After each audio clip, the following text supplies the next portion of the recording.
모르면 못 받는 통신지원금 80만원, 인터넷 끝판왕에서 받을 수 있습니다. 지금 확인만 해도 스타벅스 커피 쿠폰을 증정하니 바로 확인해보세요. 대부분의 서부 컨퍼런스 팀들이 전력 보강에 집중하는 오프시즌에 클리퍼스 또한 레너드 시대가 끝나기 전에 마지막 승부수를 꺼냈습니다. 이미 브룩 로페즈를 영입하며 주바치 백업 문제를 해결한 클리퍼스는 한국 시간으로 7일 저녁에 노먼 파웰을 트레이드시켰는데요. 클리퍼스에서 4시즌을 보내며 벤치 득점원으로 활약하던 파웰은 지난 시즌 폴 조지가 이적하면서 선발 라인업에 합류했고 평균 20득점을 꾸준히 해주는 국밥 이상의 자원으로 거듭났었습니다.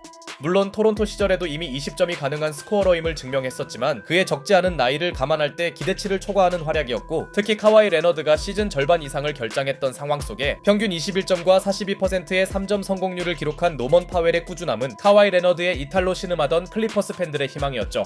비록 올스타에 뽑히진 못했으나 가장 아쉬운 올스타 탈락자로 인정받았고 Long time. He having a career year.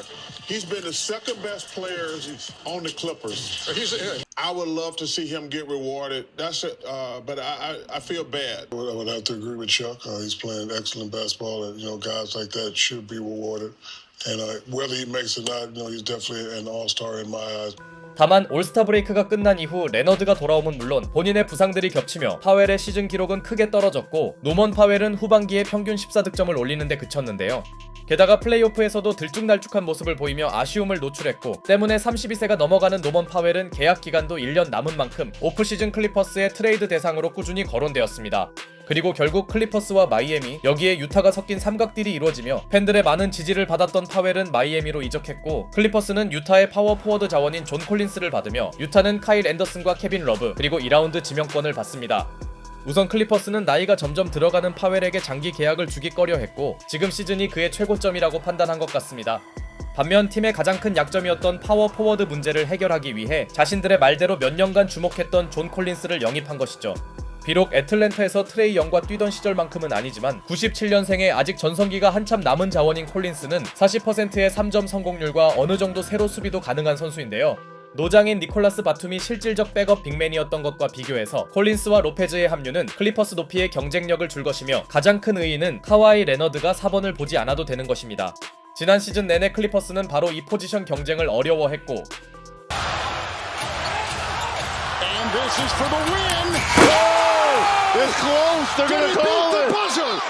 특히 플레이오프에서 에런 고든 제어가 되지 않은 건 우연이 아니었죠. 다시 말해 클리퍼스는 파웰의 기량이 내려가기 전에 판매함과 동시에 레너드가 좀 더 선호하는 포지션에서 쓸 수 있게 되었습니다. 물론 국밥집 사장으로 많은 사랑을 받았던 노먼 파웰이기에 그를 응원했던 클리퍼스 팬들은 여러 감정이 들 것 같네요. 한편 이번 트레이드 한정으론 마이애미를 승자로 꼽는 의견이 많으니 마이애미가 이렇다 할 출혈 없이 스코어러를 영입했기 때문입니다. 그들이 내준 카일 앤더슨과 케빈 러브는 사실상 쓰지 않는 선수이며 이미 마이애미에는 메인 핸들러로 자리잡은 타일러 히로가 있지만 제임스 하든과의 공존에서도 전혀 문제를 드러내지 않은 파웰이기에 히로와 파웰의 백코트 조합도 상당히 경쟁력 있어 보입니다. 한때 브래들리 빌 영입에 가장 가까워 보였던 마이애미는 드래프트 지명권조차 주지 않고 노먼 파웰 영입에 성공했고 현재 파웰과 위긴스가 모두 만기이기에 추후 세판짜기도 가능합니다. 이적 시장 때마다 관심만 보이고 별다른 무브가 없던 마이애미가 최소한 이번 트레이드만큼은 제대로 실속을 챙겼네요. 한편 유타는 이번 시즌 확실한 탱킹을 위해 콜린스를 판매했으며 카일 앤더슨과 케빈 러브를 의미있게 쓸 가능성은 없어 보입니다. 그냥 2라운드 지명권 하나라도 가져가서 만족한 모양새네요. 참고로 케빈 러브는 이미 구단과의 바이아웃이 유력해 보이며 그의 기량 하락을 고려할 때 은퇴 가능성도 거론 중입니다.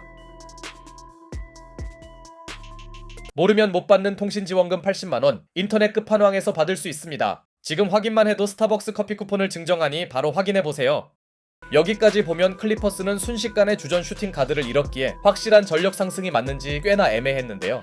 그러나 그들에게는 계획이 있었으니 바로 브래들리 빌 합류였습니다.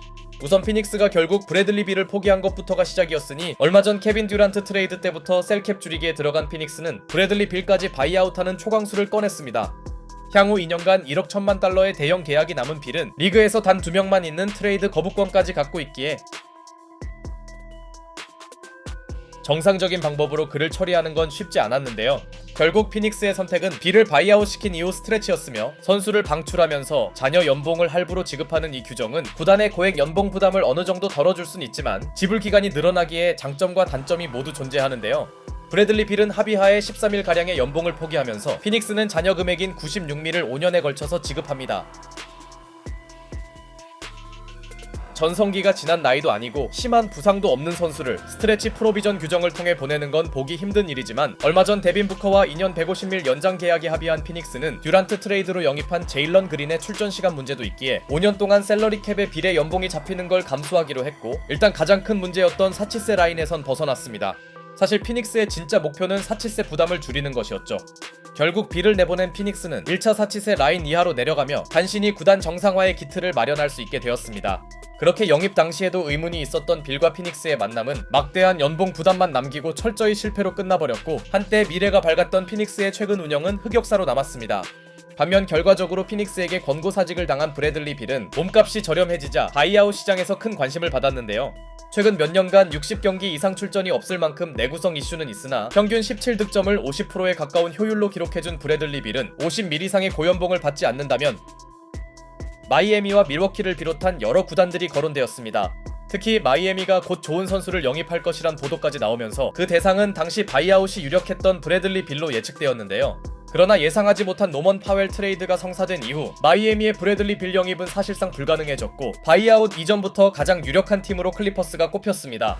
물론 클리퍼스 외에 골든 스테이트와 레이커스도 관심을 드러냈으나 브래들리 빌은 레이커스에는 관심이 없다는 보도가 나왔고 골든 스테이트는 셀캡상 미니멈 계약 이상을 줄 수 없었기에 그가 피닉스에서 포기한 연봉을 보존해주는 게 불가능했죠. 결국 열흘가량의 시간이 지난 오늘 새벽 바이아웃 확정과 함께 브래들리 빌의 클리퍼스 합류가 최종 결정되었습니다. 그의 계약 조건은 2년 11밀이며 두 번째 해는 플레이어 옵션입니다. 이는 빌에게 FA 제소의 기회를 주는 선수 친화적 계약이죠.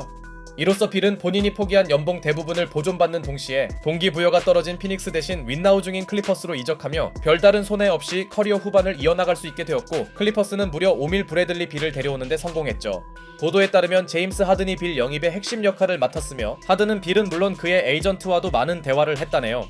앞서 말했듯이 내구성 이슈가 빌의 최대 단점이긴 하나 아직 3옵션은 충분히 가능한 브래들리 빌을 5밀에 쓸 수 있는 건 파웰의 부재를 메워야 하는 클리퍼스에겐 대단한 성과입니다. 당연히 빌에게 수비나 헛슬 플레이 등을 기대하긴 어렵겠지만 최소한 공격에서는 효율과 볼륨 모두 노쇠화 기미는 없기 때문이죠. 게다가 아직 클리퍼스는 베테랑 미니멈 사용이 가능하기에 이것을 활용해 링크 중인 크리스 폴을 데려올지도 봐야겠습니다. 이로써 노먼 파웰을 아쉽게 보냈지만 파워 포워드를 보강함은 물론 파웰의 빈자리를 저렴해진 브래들리 빌로 채워 넣은 클리퍼스는 이번 이적 시장의 숨은 승자 중 하나로 보이는데요. 물론 클리퍼스의 진짜 목표는 카와이 레너드 시대 이후를 보는 것 같습니다. 카와이 레너드와 제임스 하든의 계약은 2027년에 종료되며 마침 이 시기에 많은 슈퍼스타들이 자유계약으로 풀리는데요. 최근 흐름상 이 선수들이 그 전에 재계약을 할 가능성도 있고 리그 탑급 기량이 계속 유지된다는 가능성도 장담할 순 없으나 일단 클리퍼스 프런트의 계획은 27년에 샐러리 캡을 비우는 것이며 이런 플랜은 레이커스를 비롯한 다른 팀들도 마찬가지입니다. 만약 돈치치와 요키치 등의 대역급 선수들이 FA 시장에 나온다면 빅마켓 팀들의 영입 경쟁이 무척이나 흥미롭겠네요. 어쨌든 클리퍼스는 마지막으로 2년을 달릴 승부수를 띄웠고 현재까지 그들의 오프시즌 움직임은 훌륭해 보입니다.